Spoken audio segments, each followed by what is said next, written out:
may not even know the company I work for, right? Just to see who you are, where do you work, what do you do, what do you solve for, and would want to spend time with you.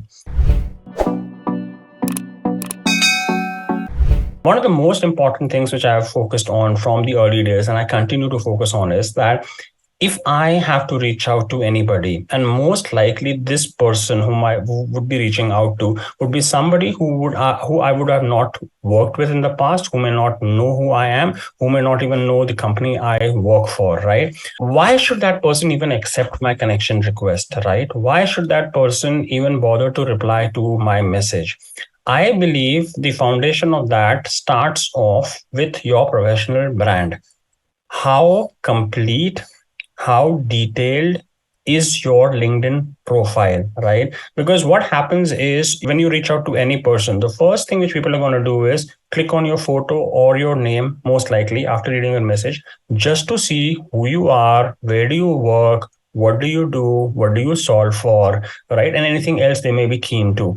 Now, when they do that, and if your profile doesn't have that completeness, the profile doesn't have the richness, the profile is not giving a flavor of what are you exactly solving for, what happens is the person may or may not choose to reply to you. But if the profile is crisp, if the profile seems to be mentioning a lot of things which matter to them, there is a high likelihood that the customer would feel that, okay, this seems to be a person I could have a conversation on. And obviously, it will also depend on the messaging which you have sent to the person. But what I always emphasize on, the first step of getting started with social selling is building your professional brand, which essentially means ensuring that your LinkedIn profile is up to date. It has all possible details you can put out there, and more likely, instead of it being more, if it can be more problem solving oriented, right? For example, what is that in this role your company or you try and do and solve for,